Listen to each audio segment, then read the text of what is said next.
Hello and welcome to another D&D Stories. I am your host, TheWriter, and this is a show where we sit here and I regale you with all the tabletop gaming stories and remember when something cool happened playing D&D, Harp, Pathfinder, and all the rest.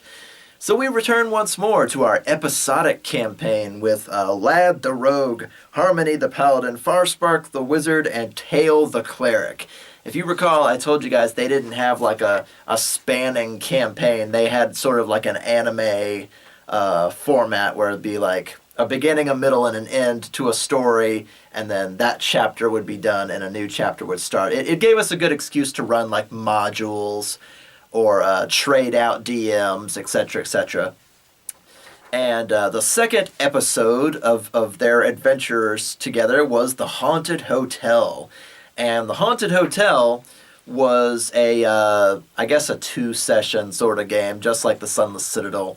And they are level 3 by now, running Pathfinder characters. So after having done the Sunless Citadel, I moved them completely into Pathfinder. And they're embracing the system because it's basically 3.5, but better. And a lot of work went into the Haunted Hotel, and darn if I didn't save a damn bit of it to post on the D&D Stories Facebook or anything, because I drew a map, I had great props, I had all kinds of good stuff that would have made great to like throw together into a folder and give to you guys, but darn if I didn't save any of it. I looked and I looked and I looked and I couldn't find anything, so we join our heroes having returned to Absalom, where Lad, our PI rogue, has an office.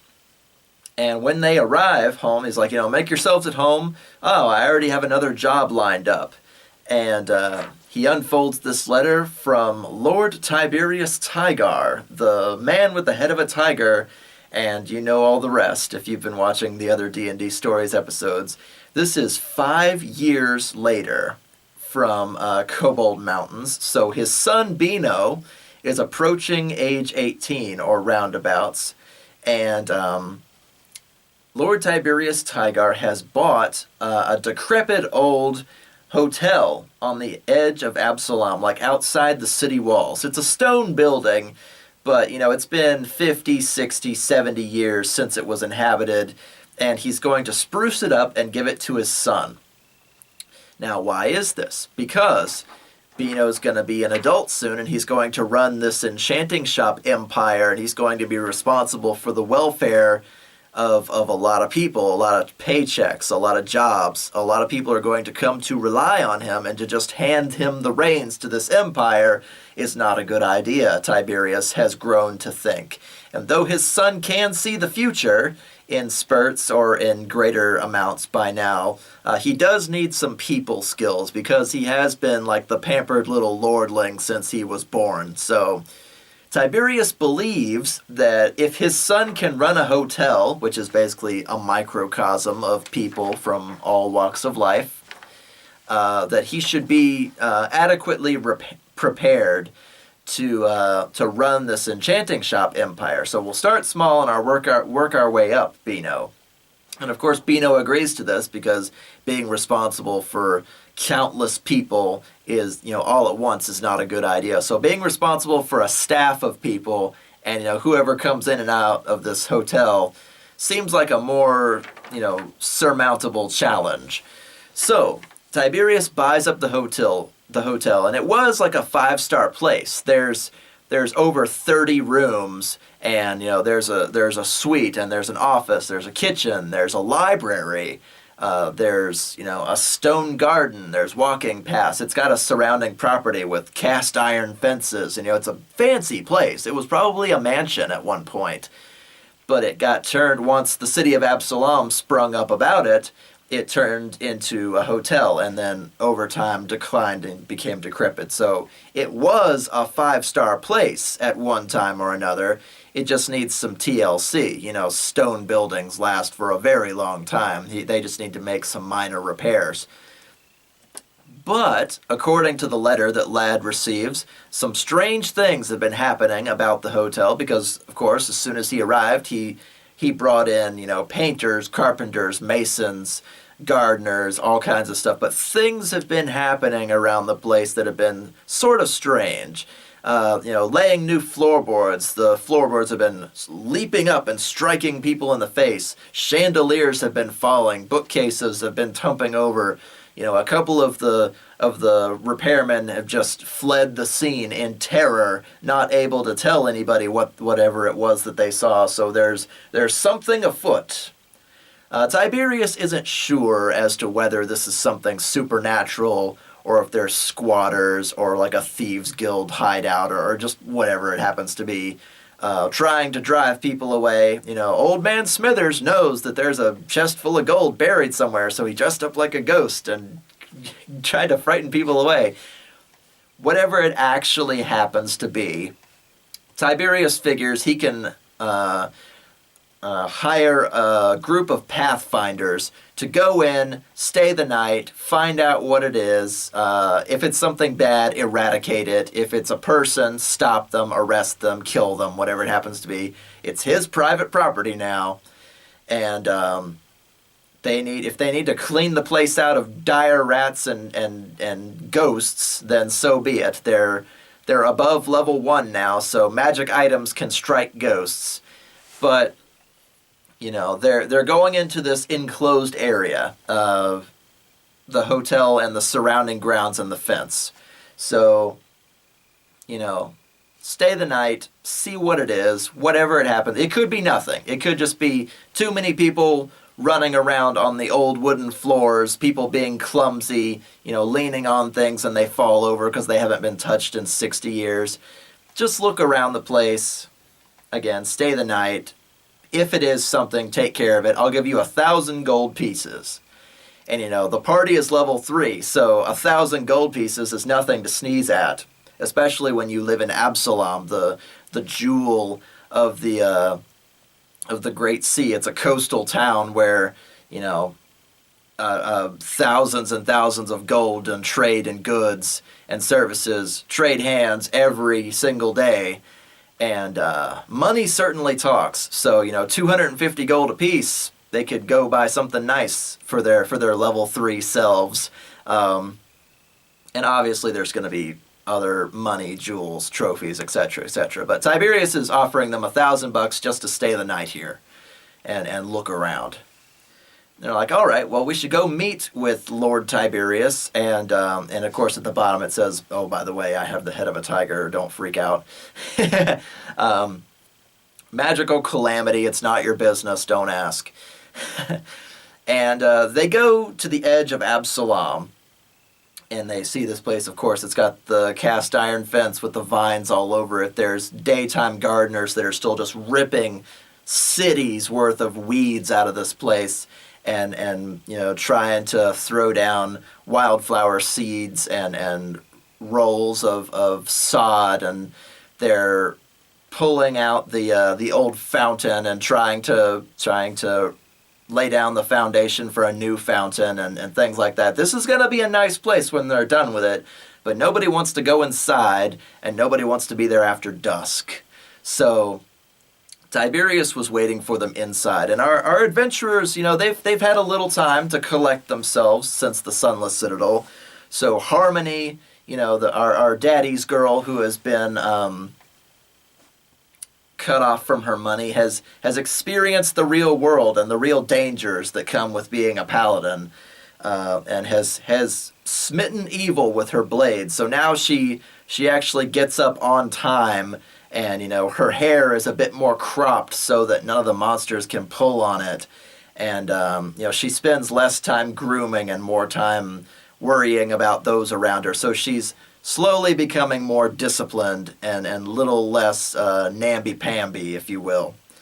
Lad, whom I have not said anything up to this point about this, but we come to find out that Lad does not believe in magic.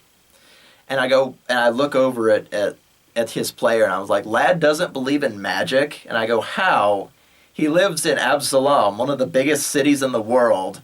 And he goes, yeah, you can explain stuff. And I go, you've seen healing magic by hand. It says, I've seen, above average apples That's nothing, And he talks away like 8 different things. It's like, you've seen Farspark catch his hands on fire and set fire to trees that were crying blood after, and he goes, nope, that could have just as easily been flash powder and a few fancy words. And I go, you saw a frog burst into ash, oh, he burrowed underground when nobody was looking. Like, he talks away all the magic because that's just his character. He's a private investigator, so he doesn't believe in magic. So, clearly there are no spirits in this hotel. We can just stay the night and collect our money. He doesn't believe in ghosts or curses or magic or anything like that.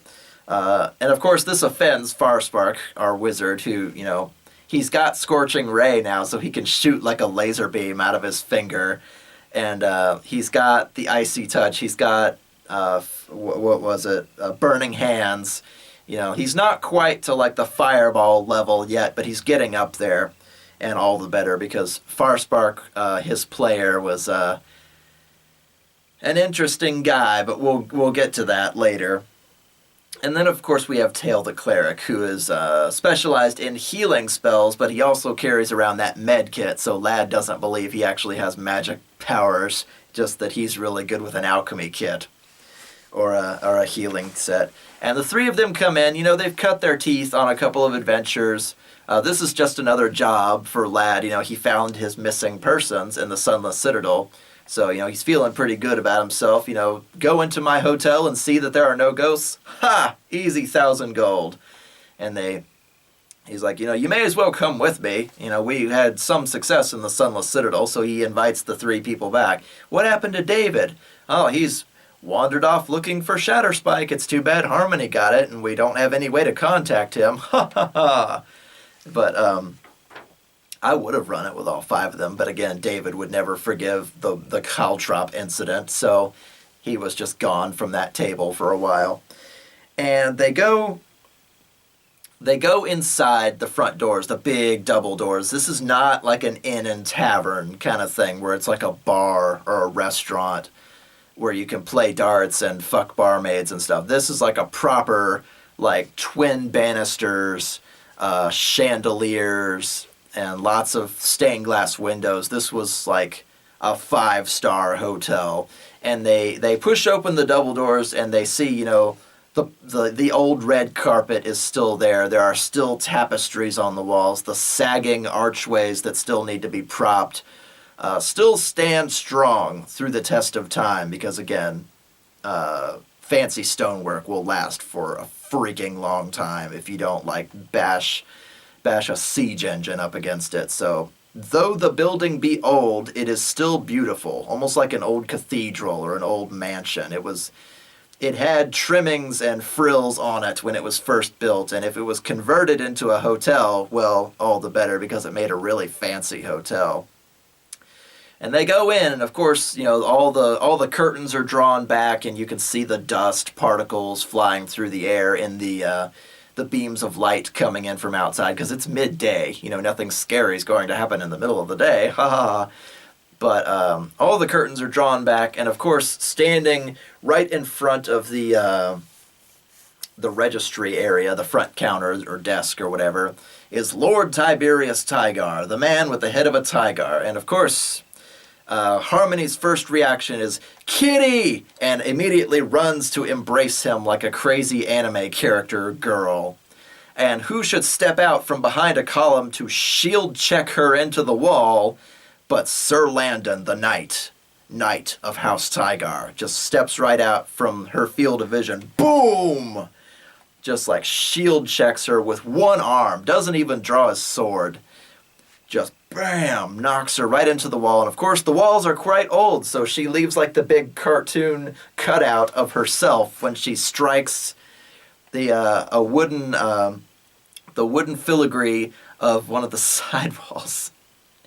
And she falls on her face, and he's like, "Know your place, Lady Paladin. You are not to touch Lord Tiberius."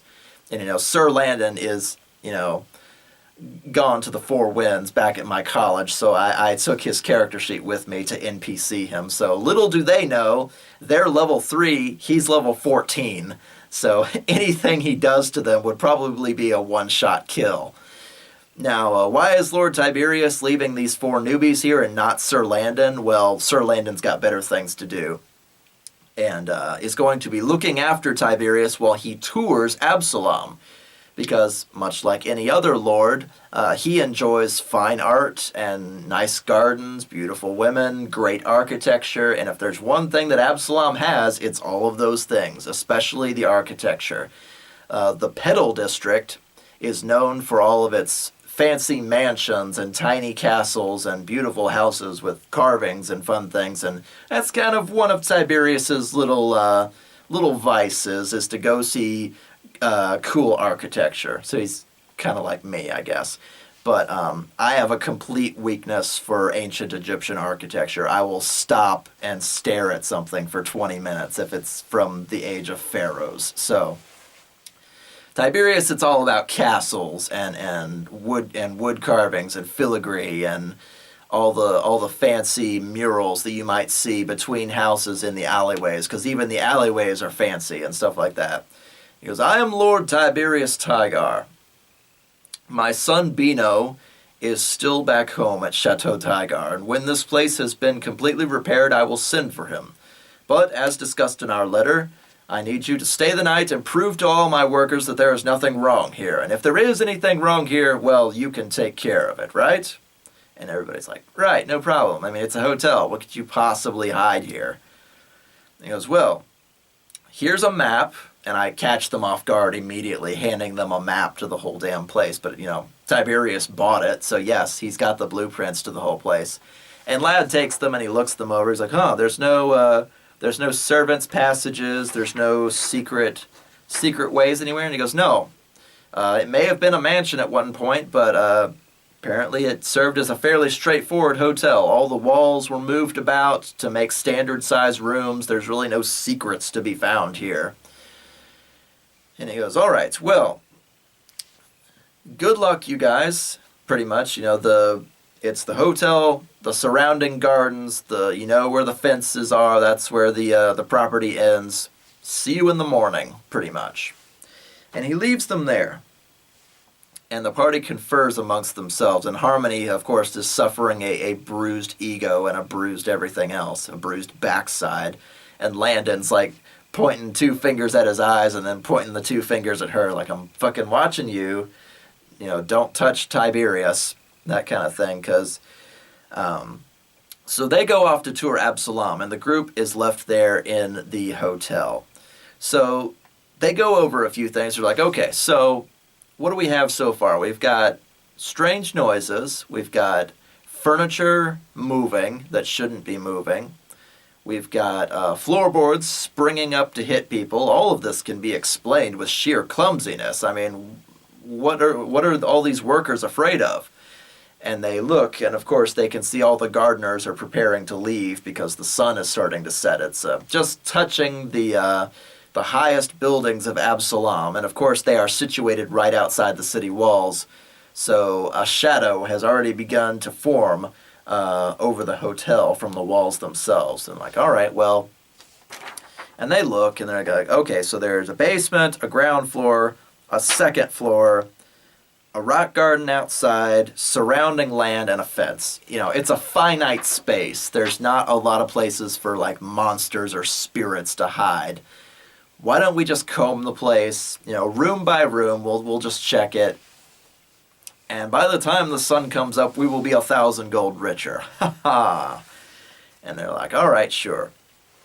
So our level 3 party, first thing they do is they go over to the ledger, which is strangely enough still sitting on the front desk. You've got like the front desk, and then you sign your name in, they tell you how much it is, you pay, they give you a key, and there's the big set of cubby holes behind the desk for like mail and stuff. If you stay there for a very long time, people can send you mail. And of course, Farspark's going around checking all the cubby holes, and they're looking behind the columns, and are there any holes in the floor? Is the carpet ripped up anywhere?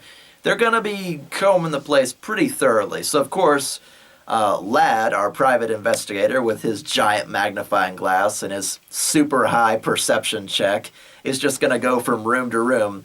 Perception check plus magnifying glass. What do I find? Perception check, magnifying glass. What do I find?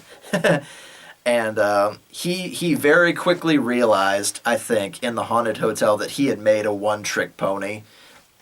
So after this adventure, he began to branch out his skills a little more. But for the moment, he had stacked everything into perception, and that's all he was good for. So if there were secret passages or anything weird, he would spot them right away.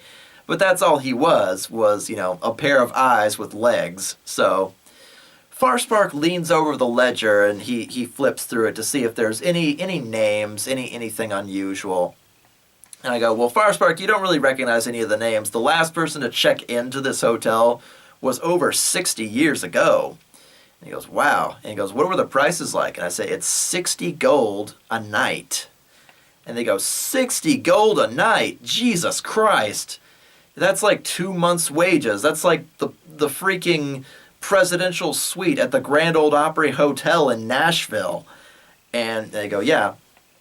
And I think the last time I looked, the presidential suite in Nashville was like $1,700 a night. So it was a freaking 5-star place back in the day. And this ledger is like, oh yeah, look at this, 50 gold, 65 gold, 10 gold for room service, 5 gold for a prostitute. They kept whores here. They're just all these outrageous prices. This place must have hosted lords and ladies and dukes and the serious upper crust of society. I guess people that just didn't want to stay in Absalom, they could stay on the very edge and enjoy the library and the walking paths and stuff without being disturbed. So this place was quite fancy, quite expensive. And Farspark, of course, whips out the quill and ink. He's like, well, there's only one slot left in the ledger, and he signs his name into the ledger, which is pointed away from the desk, which is interesting. It's like something was waiting for them to sign their names in. So he's like, Farspark Silverstreak, and he signs it in. And he's like, let's see, it looks like everybody else paid 60 gold, so I'm going to pull out 60 gold and put it there on the desk. And I was like, okay. So, and as soon as he does this, all the pages of the ledger back and forth, and then it slams face down, and taped to the back of the ledger is a key. And he goes, see, key, I got it. So Farspark is already into it. And Lad just kind of rolls his eyes. Oh, that was just a breeze, and I'm sure that's a master key or something for whoever worked the desk. So Farspark takes the key. It's the key to room 104. And they go, well, see, it gave me a particular room. I signed in, I'm fine. And as soon as Farspark turns his back, Lad rolls his eyes, and when nobody's looking, scoops the 60 gold into his bag to take for himself. So again, they search the cubbies, they look through the front desks, desk drawers and everything. They don't find anything. And they're like, okay, well, where should we start? There's at least 30 rooms here. There's a kitchen, a library, a basement. Where do we even go? And I'll go ahead and say I based the Haunted Hotel off of the hotel in Darkfall the Journal, which was a point-and-click adventure game that probably one of my favorite games of all time. I think it's on Steam, actually. I'll go ahead and plug it. It's a point-and-click adventure, like horror game with puzzles and stuff where you wander around like a haunted hotel. And my hotel was very different from that, but I borrowed stuff from it because in terms of like those games where you like search through people's sock drawers and read their mail and find puzzle boxes and pieces of photographs to put together, I was just obsessed with those back in the day. And Darkfall the Journal is probably like one of the best examples of that kind of game. It wasn't like super hard like Myst, and it wasn't super crazy like Starship Titanic, but Darkfall the Journal was very well done, very well written, and I based the haunted hotel around it. But I also went looking at blueprints of multi-story hotels, and I was like, okay, these are basically 20 of the same room and then a bathroom and blah blah blah. So the map that I made was pretty standardized. And Lad looks over it for a while and he goes, well, there's the owner's office is on the first floor. Why don't we just go there first? Surely we could find records or histories of this place or something, in case there's like a hidden vault somewhere or a graveyard we don't know about. Anything that we ought to tell Tiberius about if he doesn't know something about the property.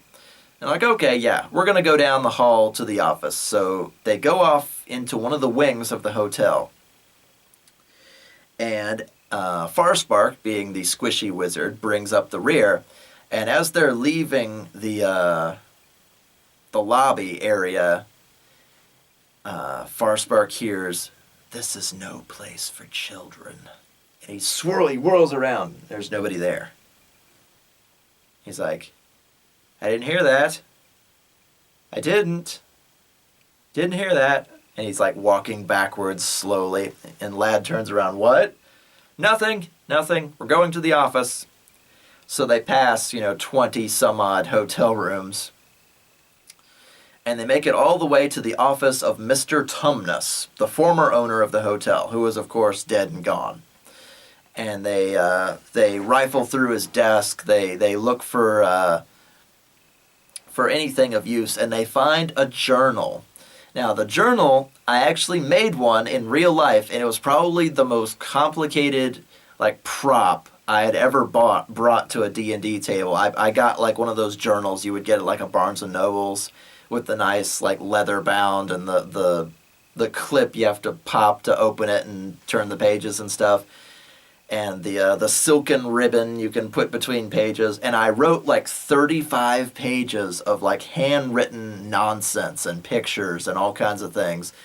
And darn again if I didn't lose the silly thing and have no idea what happened to it. But that journal served as the crux to the entire game because I had filled the hotel with traps and puzzles and there were obviously a few monsters and other things like that. So I documented all of it in the journal in cryptic messages and things so that Mr. Tumnus knew what was going on and he was making notes as he went.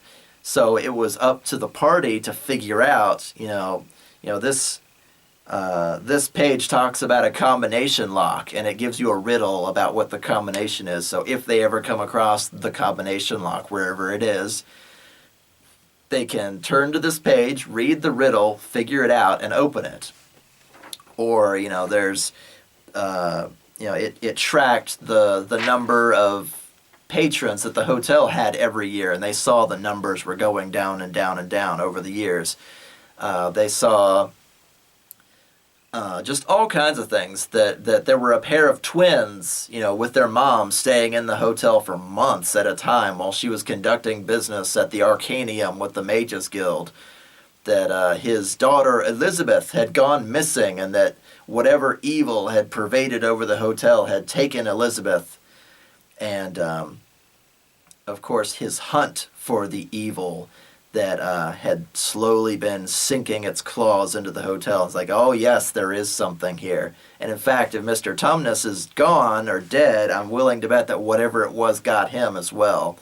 So they just paw through it for a while. And again, not a lot of it makes any sense because you need context for it. Here's a picture of a padlock and 5 different keys, and this key is circled, so that's the one we need. Where are they? What is it? So they have to find the room, the puzzle, the location, the monster, the book, whatever goes with each one. And there were 35, 36 pages worth of stuff that they had no context for. So it's well, here's our strategy guide, I guess, to the hotel.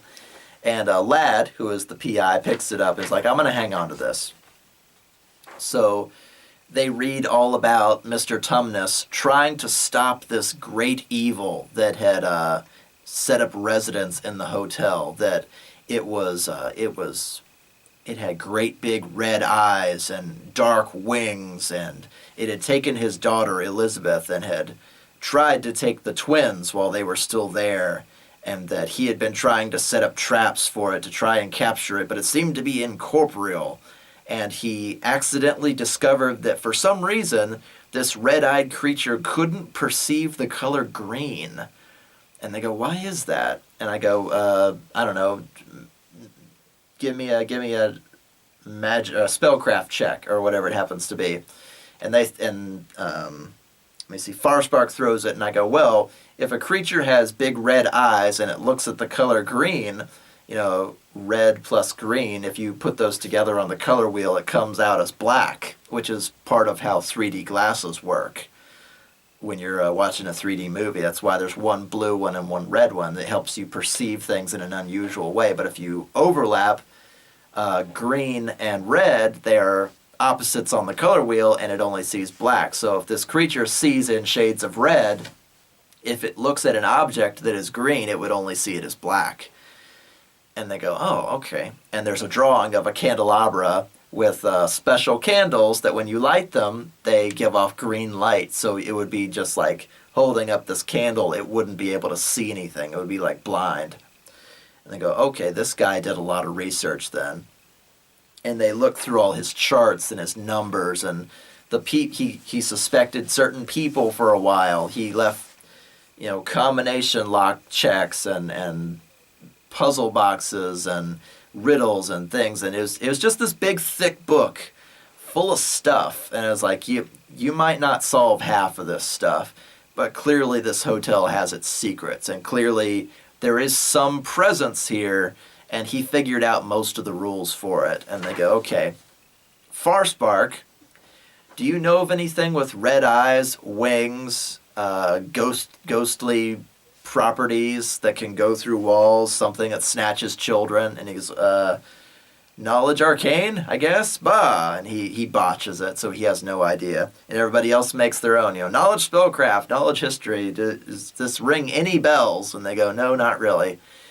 It is, it's humanoid, whatever it is, but it has huge red eyes and dark, dark wings. So, what could that be?" And they're like, "Okay, so we've all but confirmed the presence of one thing." Okay, so that doesn't, and this was 60 years ago. It could be gone by now. We don't know. And of course, Farspark is checking over his shoulder because this is no place for children. And they flip the pages for a while, and they find that whatever took Elizabeth replaced her with something that looked like her but was not her, a ghostly, childlike entity that had stolen her voice. And they sit and think about that for a while, and they go, "Okay, so there's a spirit or a ghost or something. It snatches children. Is it Slender Man? No, Slender Man doesn't have wings. Slender Man's not in Pathfinder. Shut up." And they sit in this office with this book for like an hour, and that's exactly what I expected them to do, because I gave them all the hints that they would need for the whole adventure in this book, and they would just every now and then they would just refer back to it, flip pages, does this have anything to do with it, or does that have anything? No. And they wandered around for a while, just kind of checking random rooms. There were still bed, table, water jug, chest in most of them. A lot of them had plush carpets, ready supplies, of empty whiskey cabinets and things like that. Windows that were boarded up from age. A couple of the rooms had graffiti in them from where kids had broken in with paint and brush and done obscene paintings on the walls and things like that. So this place had sat empty for quite some time, but all the trappings were still there. So either it fell into the cities, into Absalom's possession, and Tiberius bought it from them, or something. But it hasn't seen a lot of action in a long time. And Ladd finally, they've been sitting there for an hour, and he flips to the last page, and he goes, the last entry says, let me see, there's something going on in the cellar under the kitchen. or there's something going on in the basement. I'll be right back. And then that's the last thing. So clearly, whatever it was got Mr. Tumnus when he went down into the cellar. We should probably go have a look there. And Harmony's like, yeah, finally some action. And they pull their weapons out and they report, down one wing, past the dining room, past the library. They peek in the library, nothing there.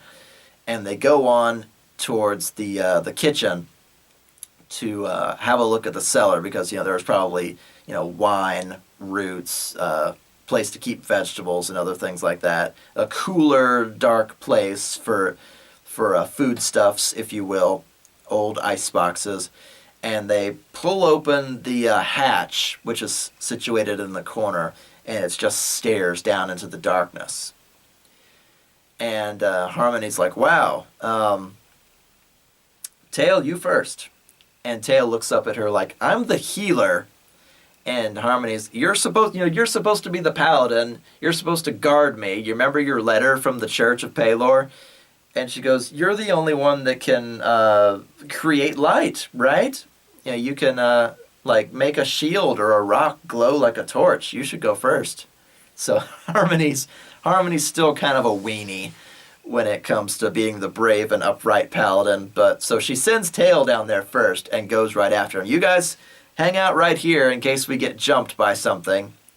So Lad and Farspark stay in the kitchen to keep an eye on things while they go down into darkness. And Tail lights up Harmony's shield like a torch so she can just shine it around like the mirror shield from Zelda. And they go down there and there's not a lot to speak of. A few crates, some ancient remains of onions hanging on the walls, a few columns that were holding up the stone floor above, sconces for torches that are no longer there. And Harmony's like, well, I'm going to light the place up. I've got 8 torches in my bag, so I'm just going to light a torch, put it in the sconce, light a torch, put it in the sconce.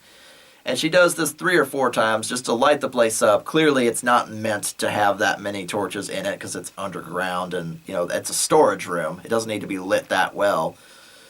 But as she's lighting torches, she steps on something and she looks down just in time to see a Necrophidius bust up out of the ground and attack them both. And a Necrophidius is basically a giant bone snake. It's got big, giant mandibles, and it's like a 20 or 30 spines from human beings that have been connected into each other, and they've got the thousands and thousands of ribs that make up its body. And it's got a weird, unknown skull at the front that's got glowing red eyes, and it's and it goes straight after Harmony. Ah! And of course, the hatch slams shut, cutting out Lad and Farspark from the fight. So Tail and Harmony have to fight this giant Necrophidius bone snake, just the two of them. And roll initiative, and Lad's like, I have to, I lift the hatch up again. It's locked. I have to pick it. Okay, you're in battle, so it's not just going to be the dice throw. It takes time. And he's like, shit. So Harmony and Tail have to fight this Necrophidius. She's like, smite per day, boom! Smite per day, boom! And hits this thing. And it's really big, so it's not that hard to hit. But she sends some bones flying every which way, and the Necrophidius spits on Tail, which poisons him instantly because he's got a really bad save for some reason. But he's trying to heal Harmony while she tanks the damn thing, and it's just clattering back and forth. Just this endless line of bones and ribs that it's buried down here, just got thrown in on a construct, and that's what Necrophidius are. They're undead constructs. So somebody made this thing and left it down there with all the places where they kept food. So it probably, grabbed Mr. Tumnus and then, chewed him up and then added his bones to the length of the snake. So given how long it was and how big it was, it had probably killed 20 or 30 people that had just wandered down there. So a lot of death took place in this room before our paladin and cleric started busting in on this thing. So you can imagine all the cooks, all the scullery maids, all the busty servants and stuff that went down there looking for ale for their patrons and stuff got chewed up by this thing as soon as they went down there. So all the disappearances, this is probably most of them, all crammed together into this horrible monster. And finally the lad's like, okay, I've got the lock. Boom! And Farspark basically jumps down the damn stairs and sprains his ankles, and he's like, Scorching Ray! And you have to aim a Scorching Ray, so he rolls it. He rolls a 1, it goes between the Necrophidius's ribs and into the wall, and it blasts all these rocks out. He's like, don't do that indoors, you'll bring the whole damn place down. He's like, what else do I do? You've got a wand, use the wand, they don't miss. He's like, Scorching Ray is not a good spell to use in close combat. So finally all 4 of them get in on this fight, and Lad, who has like the sap, the only blunt weapon, bashes this thing back and forth, and eventually, it becomes, 4-on-1, and Harmony jumps up on this thing and basically climbs it like a ladder. She's got it in like a headlock, trying to like beat on it with her fists. She forsakes her sword once she runs out of like smite per days, and she's just doing it with her fists, and she hits the poison bladder or whatever that's inside the skull, the thing that's spitting all the acid. She breaks the skull and kills it, and then splatters herself with all the poison that this thing had to offer. I was like, you better make a damn good poison save. Go for it. 20, of course. I was like, all right, but you're covered in green goop. You are poisonous to the touch now. And so they're all standing there as bones rain from the sky, because Harmony busted out its skull and killed it, and ribs are flying everywhere. They're like hiding behind their cloaks as just ribs and bones and pieces go every which way. Because Harmony got it by the neck and got the skull.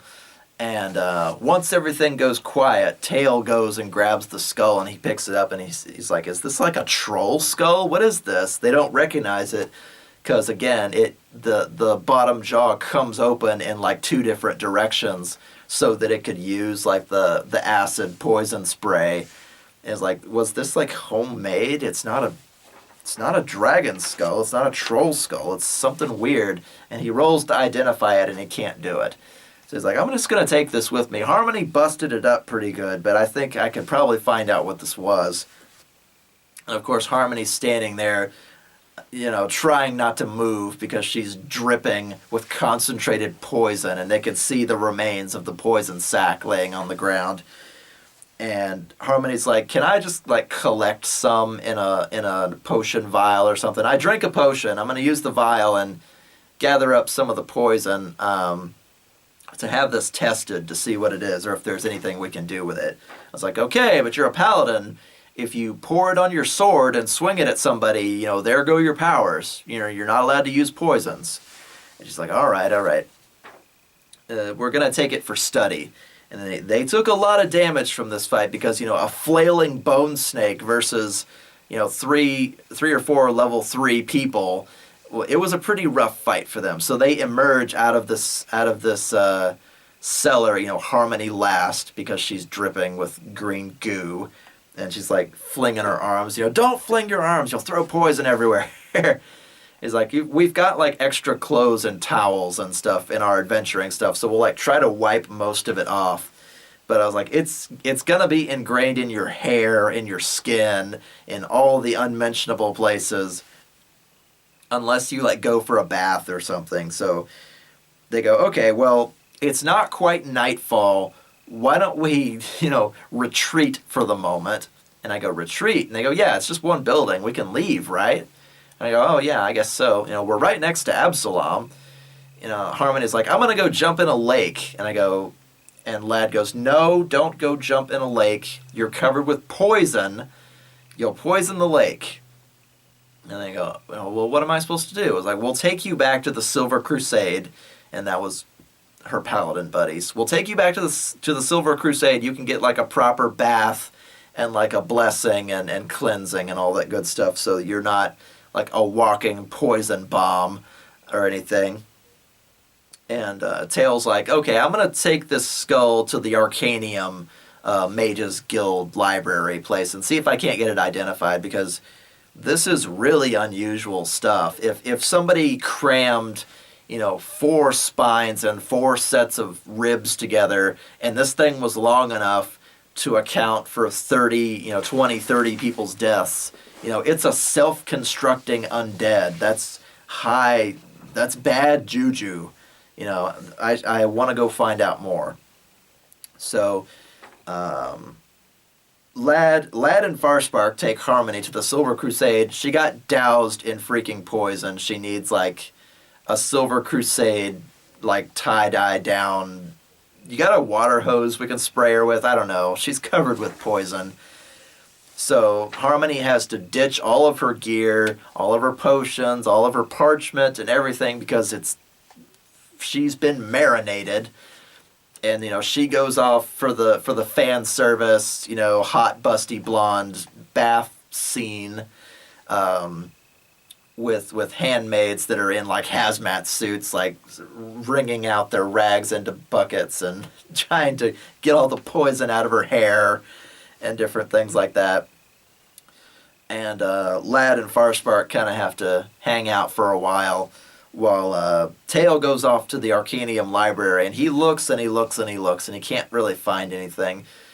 I think he eventually just said, this is probably like a troll skull with like the lower jaw of something else. It's obviously a construction of many different skeletons, so whatever served as the head could have been like a giant or something to house the poison sac up inside it. So something big. I guess it really doesn't matter at the end of the day, but the Necrophidius was a nasty customer. And let's see.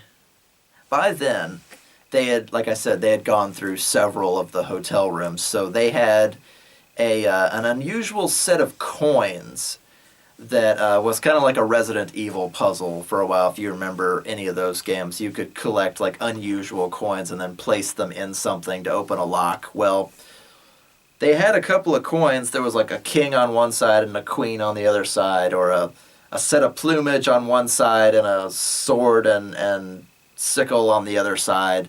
And they had 3 or 4 of these. And they go to Tiberius, who is touring the Petal District. He's not that hard to find. He's very tall, and he's got the head of a tiger. And they go, Tiberius, what do you make of these? And Tiberius takes them. He's a merchant lord. He's like, well, this isn't any kind of currency that I've ever seen.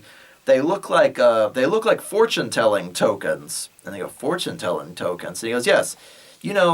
Some fortune tellers would have bags of bones, and they'd throw the bones, and however they landed, they'd tell your future that way. Well, there was also like an urban version of that where they would have, 20 some odd coins, and you would reach into the bag and grab 4 coins, and then they would tell you to put them down in whatever order and face up, face down, however you want. And they would tell your fortune that way. And Lad goes, well, we have 3 coins. I'm betting there's a 4th one somewhere.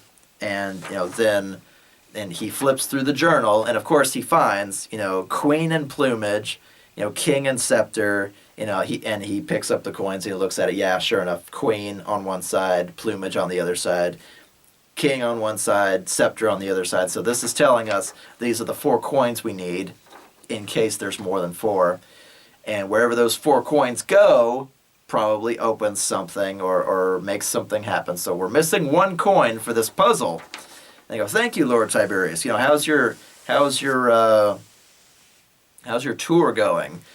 And he goes, well, it's going pretty well. I could use a little less attention from the Cheliacs, though. And they go, the Cheliacs. He goes, the Cheliacs are a guild here that are none too shy about their demonic origins. They're mostly like aristocratic sorts that cloak and dagger. They're very interested in me because I'm very rich and very powerful in the trade business of magic items, and so they send all their hot women after me, trying to get me to come to one of their balls and stuff like that, and it's making me very uncomfortable. I'm glad Sir Landon is here to keep them at bay. And they're like, well, I'm sorry about that. I guess don't go down any dark alleys. And he's like, yes, I know.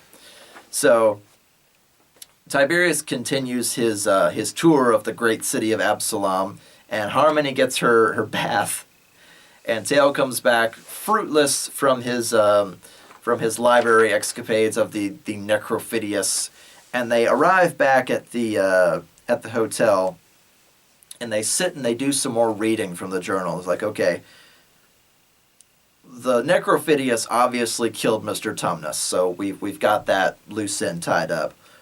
We also have Elizabeth, who is not Elizabeth. We have the twins. We have the monster that can't see in a green light. And, there are way too many factors running around in this hotel that we don't know. And then they look towards the horizon just as they're figuring all this out, just as they go back through the gates to the hotel itself. It's nightfall. And all the more interesting things happen once the sun goes down. So they flip around for a little while and they go, well, Farspark, you paid for a room. You've got the key to 104. Why don't we stay, the hotel obviously wants us to stay in room 104.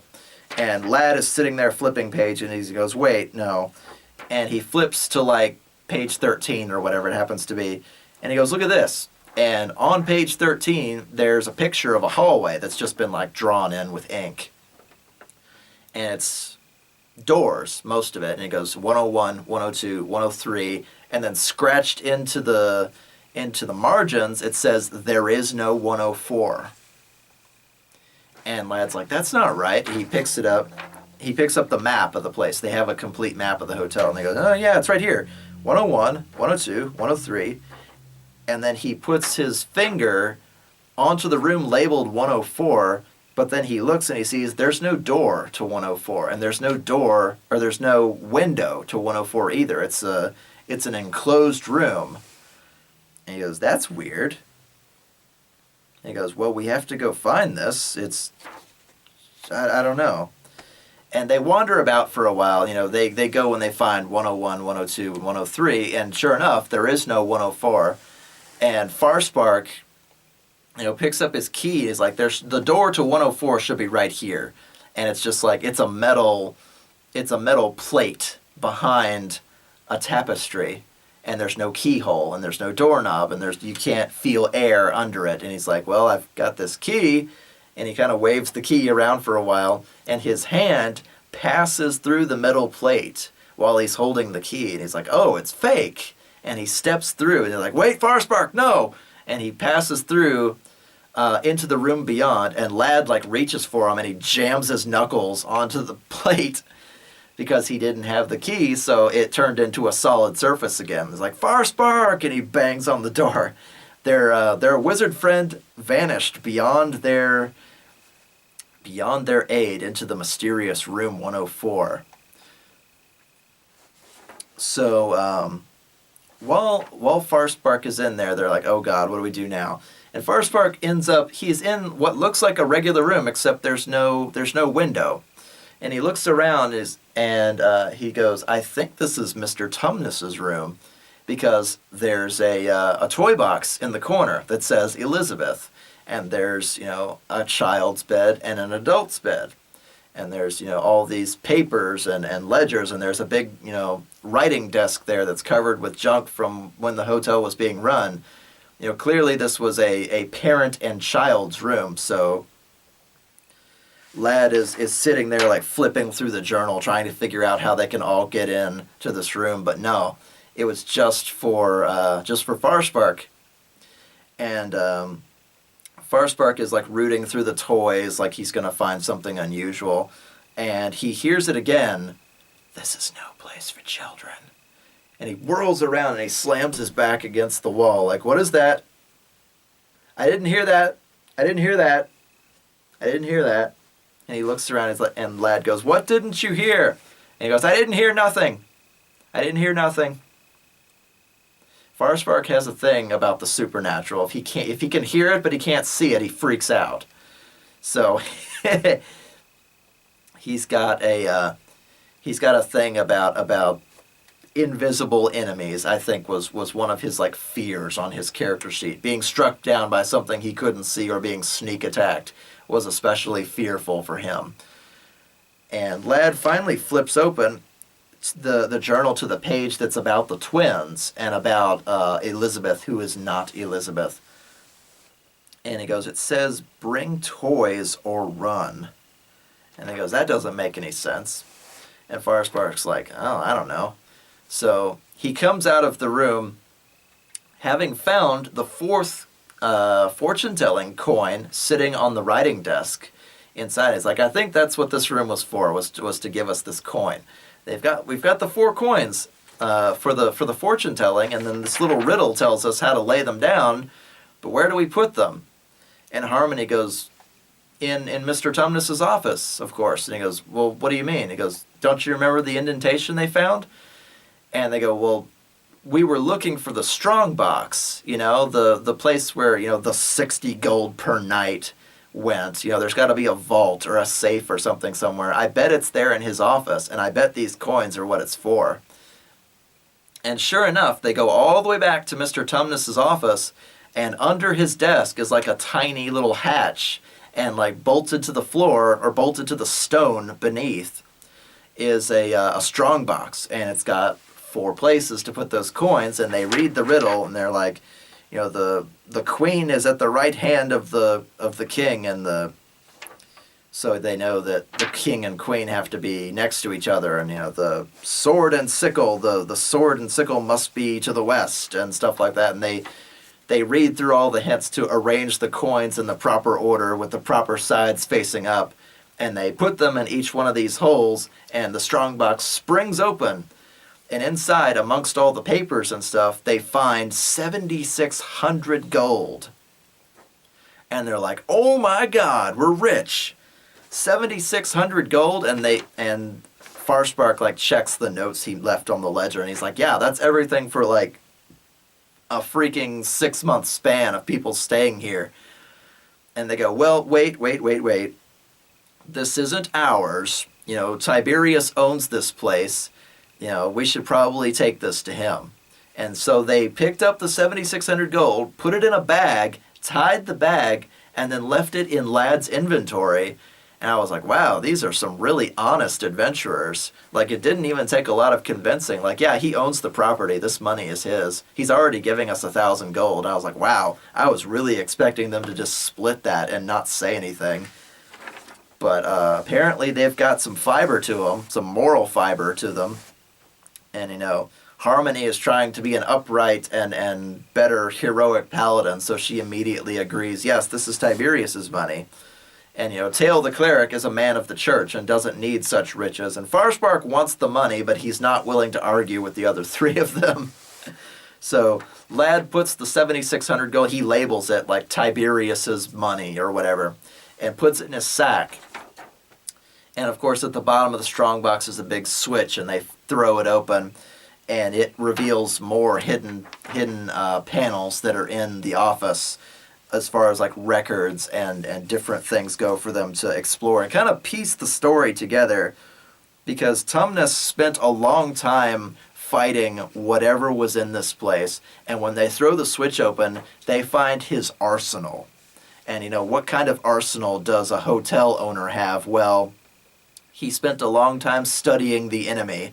So this panel comes open out of the side of the wall, and they find a candelabra with green candles. They find holy water. They find containers filled with salt for him to like put across the doorways and stuff. And all kinds of different things that would be like for demon warding or for crossing yourself or anointing yourself. Like he did. I'm not willing to say that Tumnus had any levels in cleric, but he certainly had the tools to push back evil spirits. And while he was doing this, he was trying to figure out a way to trap this thing forever. Now, in order to trap whatever the big monster was, the red-eyed winged thing, he spent a long time doing math, doing arcanium stuff to try and basically build like a devil's trap. Like if he could get it to stand there and then activate it, it would be like a bear trap. It would just be held there forever. And they go, wow, okay. Did he actually do it? Does it say in the journal that he caught this thing? And he goes, and Lad is, of course, flipping back and forth through the pages because it's all written in like cryptic bullshit, so he's not really sure. And he goes, well, he clearly got killed by the Necrophidius. That was the last thing that he mentioned. So who's to say that he didn't kill everything else?